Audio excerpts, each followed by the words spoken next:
জাহান্নামের আগুন এমন যেমন আগুন নয়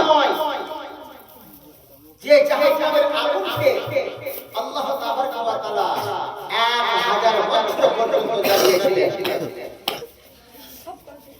1000 বছর জ্বালানোর পরে জাহান্নামের আগুন নিজের রূপ গঠন করলো কি সে লাল হয়ে গেল। কি হলো? লাল হয়ে গেল।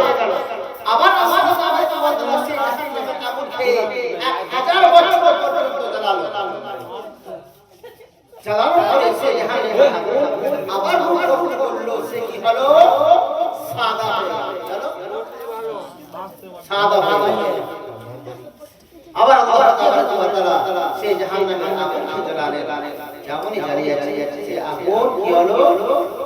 কালো হয়ে গেল। কি হলো? কালো হয়ে গেল। আর এখন জাহান্নামের আগুন কি রূপ ধরে আছে? কালো হয়ে আছে। হাদিস কারিমে লেখা জাহান্নামের আগুনে কিঞ্চিত পরিমাণ যদি এই দুনিয়াতে পড়ে যায় তাহলে দুনিয়ার মধ্যে কোনো ফসল হবে না। দ্বিতীয় নম্বরে তার তাপে যতগুলো মানুষ আছে সব ধ্বংস হয়ে যাবে, মরে যাবে। সুবহানাল্লাহ। আপনাকে ভাবতে হবে জাহান্নামের আগুন কতটা শক্তি। কিন্তু ওই আগুন থেকে আমরা নিজেও বাঁচি না আর অপরকে বাঁচানোর চেষ্টা করি। বিরাদার মিল্লাত আপনারা সকলে জানেন হুজুর খাজা হরিম নামাজ আতাই রাসূল হিন্দাল ওলি কত শনিবারে ঈদ মুবারক 6 রজব মুআজ্জমে হয়েছে। দিনার রওজা মুবারকে কত আশিক গাউস, কত আশিক খাজা মঈনুদ্দিন চিশতি দেশে বিদেশ থেকে দিনার পবিত্র রওজা মুবারক জিয়ারত করার জন্য এসেছেন। সুবহানাল্লাহ। আজকে আমরা যেতে পারি তার জন্য দিনার পবিত্র কুরসিকে স্মরণ করি। আজকে আমরা মিলাদের আয়োজন করেছি। মিলাদ পড়া এটা সওয়াবের কাজ। আপনি হাদিস পানি শুনবেন, তাতে আমল করবেন, আপনার লাভ হবে। যেটা হয়তো আপনার জানা নাই সেটা আপনি জানতে পারবেন, লাভ হবে না? অবশ্যই লাভ হবে। কিন্তু আজ আমরা এগুলো না করে অন্যদিকে অন্য পদ্ধতিতে এগিয়ে যাচ্ছি। বিরাদার কিতাব লেখা নবী মুস্তাফা সাল্লাল্লাহু তাআলা আলাইহি ওয়াসাল্লাম বলেন আল কিয়ামত দিবসে সেই জায়গা থেকে মানে হাসরের মাঠ থেকে কোন ব্যক্তি অতক্ষণ পর্যন্ত এক কদম আগাতে পারবে না যতক্ষণ পর্যন্ত আল্লাহ তাআলা সেই ব্যক্তিকে চারখানা ঘোষণা করে নিয়েছে। কয়খানা? চারখানা।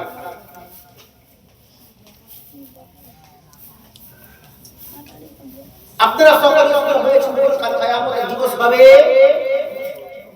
তখন প্রত্যেকখানা লোক নিজের কবর থেকে লম্বা অবস্থায় নিজের গুনার প্রত্যেকখানা খেয়ে মাথাতে দিয়ে হাঁটতে কাঁপতে সে হাসরের মাঠে যাবে, আর কিয়ামতের দিবসে যাবে। আর সে কাল কিয়ামতের দিবস কতদিন করে হবে?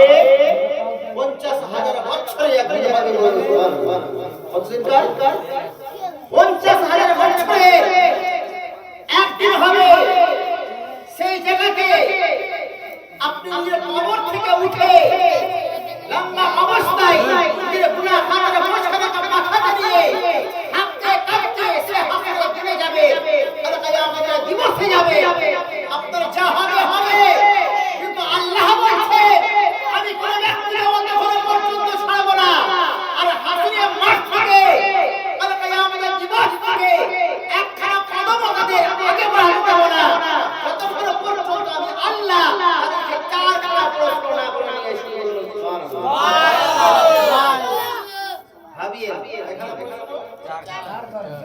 চারখানা প্রশ্ন।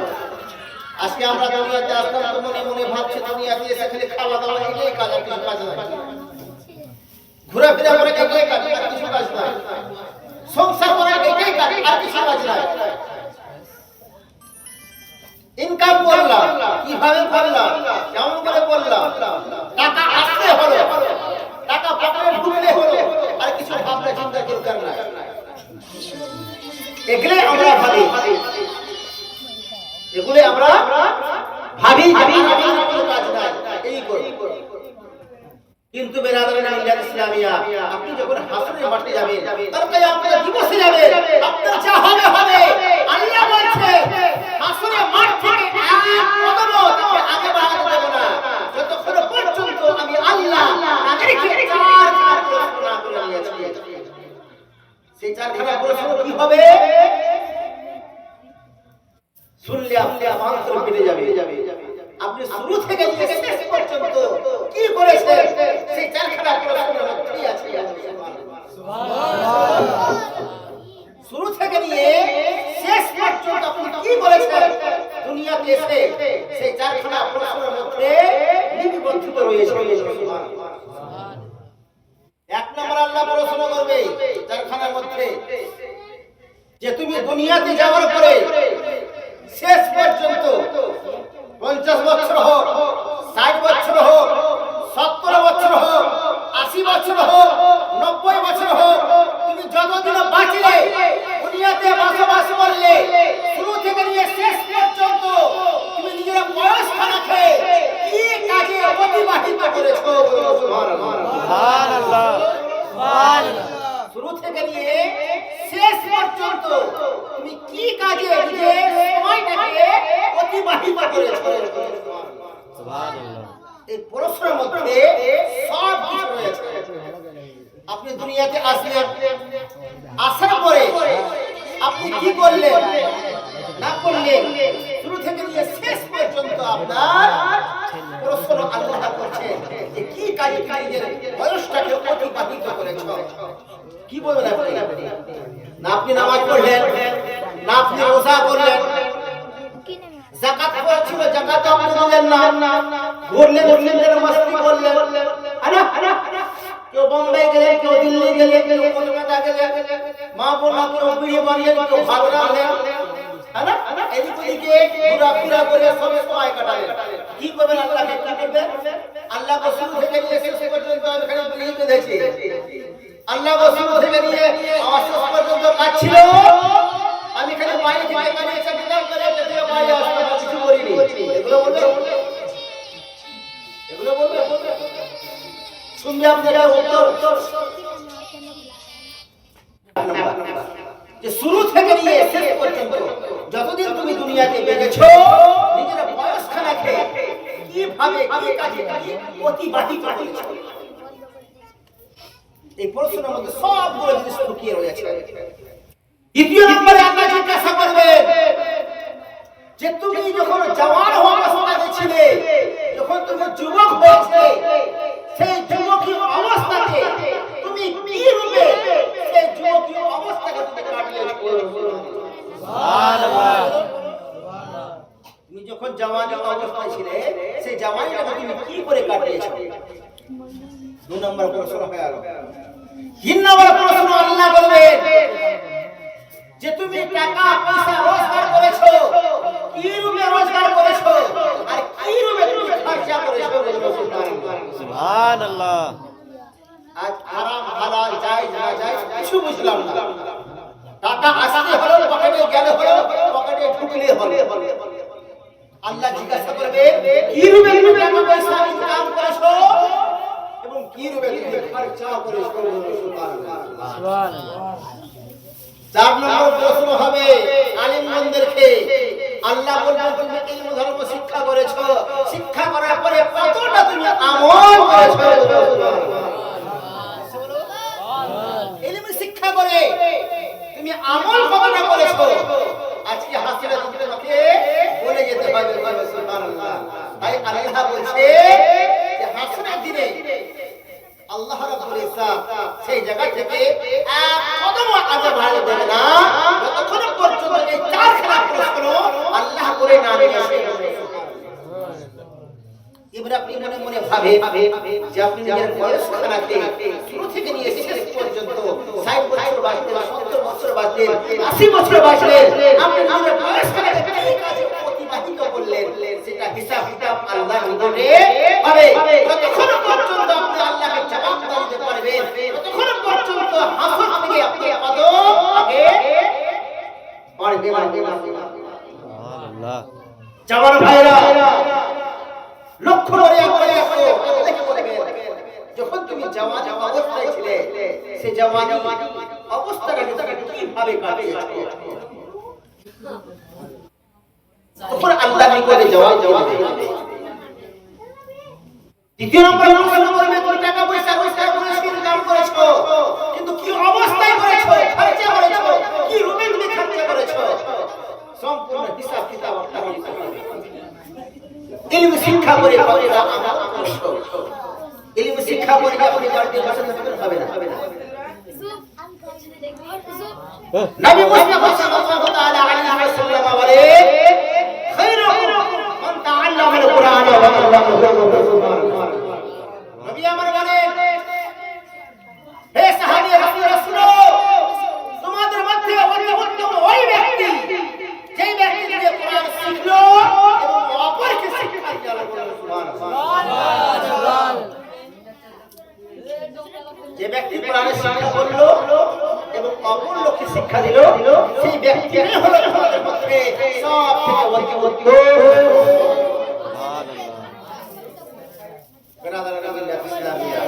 মুসলমান বলতে চাই, এখনো সময় রয়েছে আমাদের নিকটে, আমাদের হাতে। যতদিন আমরা বাঁচব ইনশাআল্লাহ তাবারাক ওয়া তাআলা আল্লাহর কাজ আমাদের করতে হবে। নামাজ পড়তে হবে, কম্পালসারি আছে। রোজা তো রাখতে হবে, কম্পালসারি আছে। হজ তো করতে হবে, টাকা থাকলে কম্পালসারি আছে। যাকাত দিতে হবে, টাকা হয়ে গেলে কম্পালসারি আছে। আর যদি আপনার টাকা পয়সা হয়ে গেল, যাকাত আপনি দিলেন না, তাহলে যতটা টাকা পয়সার মধ্যে যাকাতের পয়সাকে আপনি বের করবে, ততটাই আপনার জন্য হারাম হয়ে যাবে। কেউ দিচ্ছেন যাকাত? কেউ অনেক লোক বলছে, মাওলানা সাহেব টাকা যদি টাকার পরিমাণটা কতটা আছে, কতটা টাকা হলে যাকাত লাগবে। তার জন্য আমরা লিখে দিয়েছি কি যে 45 থেকে 40,000 টাকা হয়ে গেলে তাহলে যাকাত দিতে হবে। যাকাত আজ ইয়াম মাইরা 100 টাকা মধ্যে হয়তো 10 টাকাই বাদ যাবে, যার ভিতর 50,000 টাকা নাই। সকলের আছে, কিন্তু আপনি যখন যাকাতের কথা বলবেন সকলের ওখানে ফিরিয়ে যাকাত দিবেন। ও বলছে যে ওই টাকাটা আমার। যাই হোক, আমি একটা প্রশ্ন করি,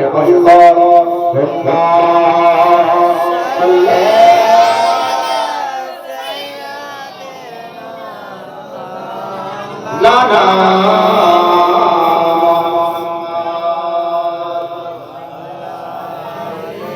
সাইয়্যিদানা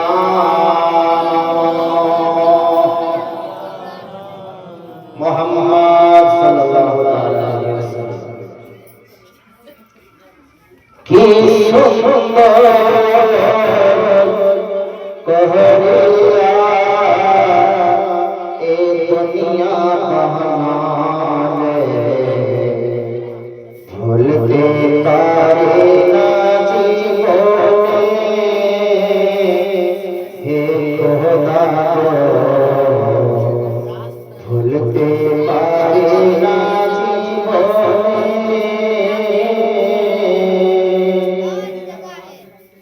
की सुनो कहरिया ए दुनिया बहाने भूलते पारे ना जीवों हे खुदा भूलते पारे ना जीवों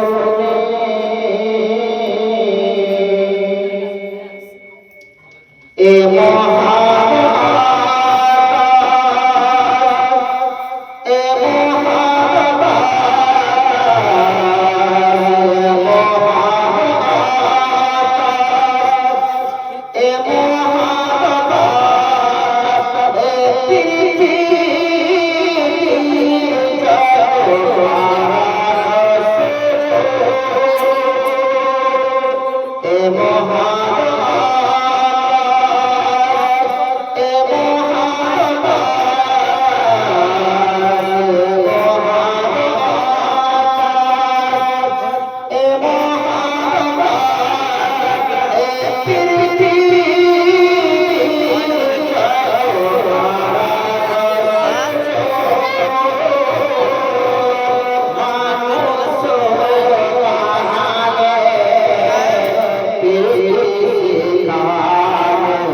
मोहम्मद सल्लल्लाहु अलैहि वसल्लम। तो बेरादर नबी इस्लामिया আমাদের কি বাঁচতে হবে, নিজে এবং নিজের আগে আগে বাঁচাতে হবে। কেমন কেমন করে বাঁচবে?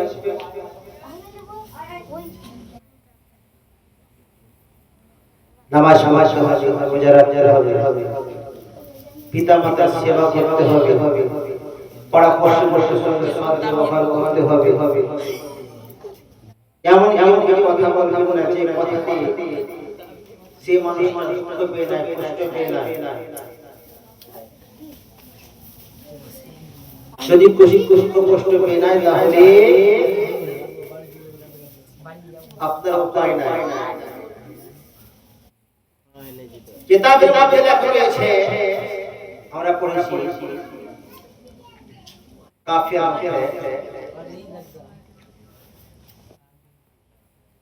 আজ মানুষ ঝগড়া ফগড়া দিয়া কিছু করছে, কত রকমের কথা বলে ফেলছে।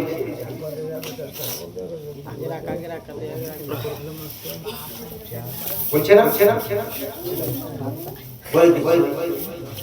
যে কথা শুনি দুঃখ পেয়ে আমরা বলেছি কাবিলে যদি একটা পড়া পড়া না হয়ে যায়, আর শরীরে যদি ঘা হয়ে যায়, পড়া হয়ে যায়, পড়া সে ঘা পিসা পড়া যদি হয়ে যায়, আর ডাক্তার কাছে গিয়ে মাহালা ওষুধ খেয়ে যদি আপনি তাকে ভালো করে নেন, তো পড়া তোমার কষ্ট আপনি পেয়েছেন সেটা আপনি বলবেন না, ভুলে যাবে। যে ব্যথাটা আপনি পেয়েছিলেন পড়া হওয়ার সময়, যখন আপনি ওষুধ খালেন ঠিক পেয়ে গেল, তো তার দুঃখটা ভুলে যাবে, ভুলে যাবে। আর মনে আসবে, ভুলে যাবে। কিন্তু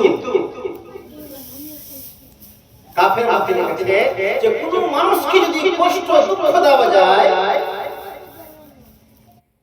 তো কাল কিয়ামত পর্যন্ত সেই কথাটা, যে কথা বলে আপনি দিয়েছেন কাল কিয়ামত পর্যন্ত সেই জিনিসটা বলতে পারে না। কেন বলতে পারে না? যখনই আপনার আগে দেখবে সামনে পড়ে যাবে। এই কথা আমাকে বলেছেন, তখন আপনি বুঝতে পারবেন। তার জন্য লক্ষ্যে কথা কেউ বলিয়া আল্লাহ তাআলা বলছেন যে অপর লক্ষ্যে দুঃখ কষ্ট দিয়ে আর নিজে খুশি হওয়ার জন্য আমার কাছে দোয়া চাইছো, লাভ হবে না। কে বলছে? আল্লাহ তাআলা বলেন কি অপর লক্ষ্যে দুঃখ কষ্ট দিয়ে, তাকে ব্যথা বেদনা দিয়ে নিজে খুশি হওয়ার জন্য আমার কাছে দোয়া চাইছো, আমি আল্লাহ তোমার দোয়া চাইছি। সুবহানাল্লাহ। বুঝতে পারছেন কথা? আজ বর্তমান কালে, বর্তমান যুগে না কথা বলার ঠান্ডা আছে, কিছু বলার ঠান্ডা আছে। এমন কথা বলে দিবে আপনার অন্তর খালি হয়ে যাবে। তার জন্য আল্লাহ বলেছেন যে আপনাকে দুঃখ কষ্ট দিয়ে নিজে খুশি হবে, তার জন্য আমার কাছে দোয়া চাইছো, আজ হবে না। কে বলছে? আল্লাহ তাআলা। দ্বিতীয় নম্বরে নবী মুস্তাফা সাল্লাল্লাহু তাআলা আলাইহি ওয়াসাল্লাম পবিত্র তিরমিজি শরীফের মধ্যে বলছেন, কোথায়? পবিত্র তিরমিজি শরীফের মধ্যে বলছেন, কথাগুলো শুনবেন না, মনে রাখবেন। কোথায় বলবে? কি বলছেন? পবিত্র তিরমিজি শরীফে আল্লাহ তাআলা বলেন তোমরা যদি জান্নাতের দিকে এগিয়ে যেতে চাও, তোমরা যদি জান্নাতের দিকে এগিয়ে যেতে চাও, তাহলে যে কোনো জায়গাতে তোমরা থাকো আল্লাহকে ভয় পাও। সুবহানাল্লাহ।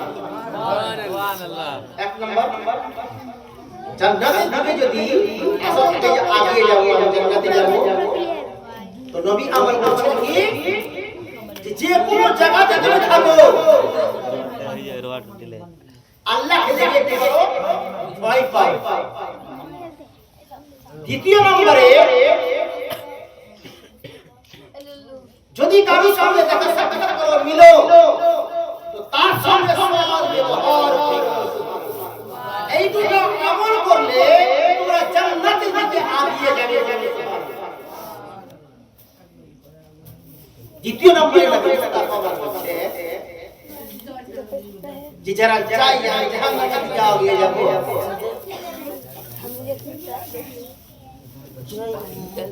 তাহলে বলছে যদি জাহান্নাম থেকে বাঁচতে চাও, জাহান্নামে না যেতে চাও, তো দুখানা জিনিস থেকে বাঁচো। কয়খানা? জাহান্নামে না যেতে চাও, বাঁচতে চাও, তাহলে দুখানা জিনিস থেকে বাঁচো। এক নম্বরে মুখ থেকে বাঁচাও, দ্বিতীয় নম্বরে নিজের লজ্জা স্থান থেকে বাঁচাও। সুবহানাল্লাহ। খুব গুরুত্বপূর্ণ কথা বলছি। জাহান্নাম থেকে যদি বাঁচতে চাও, তো দুইখানা জিনিস থেকে বাঁচো। এক নম্বরে নিজের মুখখানাকে বাঁচাও, দ্বিতীয় নম্বরে নিজের লজ্জা স্থানকে বাঁচাও।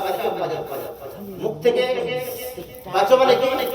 মুখে দিয়ে আপনি কথা বলিয়েন না, মুখ দিয়ে আপনি অপলক্ষে দুঃখ দিয়েন না, কষ্ট দিয়েন না। এই মুখের মধ্যে সব কিছু আছে, আছে না? সব কিছু আছে। মুখের থেকে বাঁচতে পারেছে আর নিজের লজ্জা স্থান থেকে বাঁচতে পারেছে। যদি এই দুটো জিনিস থেকে আপনি বাঁচেন, তাহলে জাহান্নামে আপনি যাবেন। এক নম্বরে আল্লাহ বলেছেন জান্নাতের দিকে এগিয়ে যেতে চাও, তাহলে যে কোনো জায়গায় তুমি থাকো আল্লাহকে নিয়ে ভয় পাও।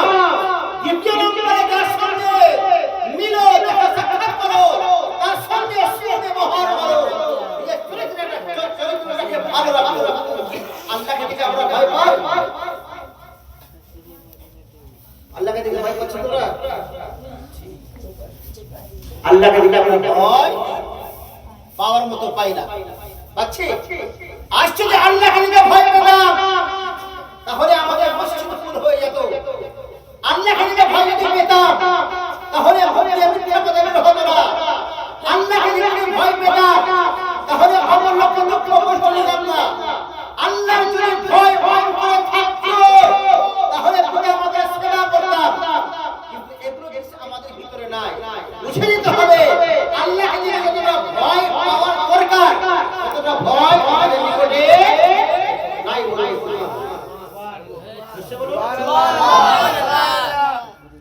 এদিকে লক্ষ্য করে তৃতীয় নম্বরে হযরত আবু যর গফফারি রাদিয়াল্লাহু তাআলা আনহু তিনি বলেন যে রাসূল আলাইহিস সাল্লাল্লাহু তাআলা আলাইহি ওয়াসাল্লাম আমাকে নসিহত স্বরূপে বলেছেন। কি স্বরূপে?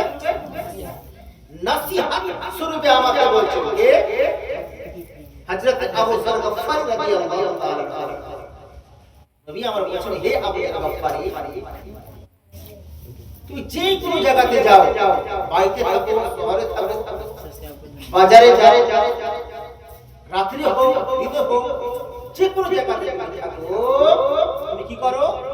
এক আল্লাহকে দেখে তুমি ভয় পাও। সুবহানাল্লাহ। কাকে বলছেন? হযরত আবু যর গফফারি রাদিয়াল্লাহু তাআলা আনহুকে নবী মুস্তাফা সাল্লাল্লাহু তাআলা আলাইহি ওয়াসাল্লাম।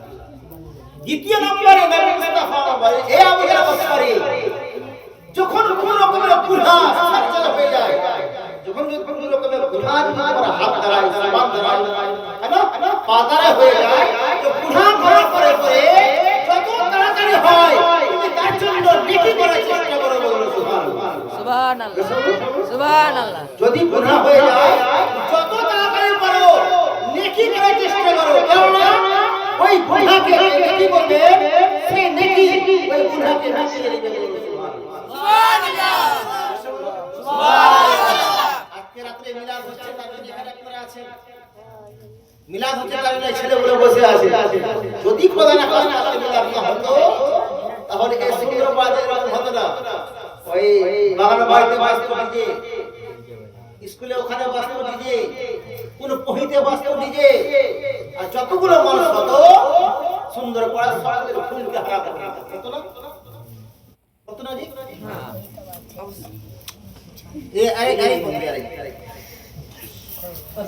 এই বদমাশ করে করে করে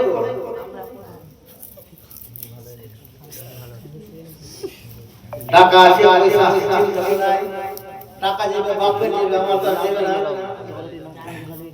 হ্যাঁ না? ডিজে নিয়ে পুরো পহিতে ঝাড়খণ্ডী বাবা বলছে না, ঝাড়খণ্ডী বাবা বলছে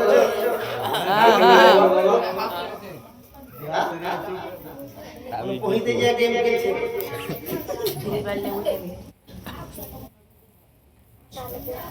তো যদি এখানে মিলাদ না না খাস্তা আজকে কত যে ঢোল তামাশা বাঁশি কত ডিজে বাজতে আল্লাহ তাআলার কাছে আপনার হাত থেকে আমাদের সকলকে বাঁচিয়েছেন না, বাঁচিয়েছেন। মিলাদ মাহফিল করা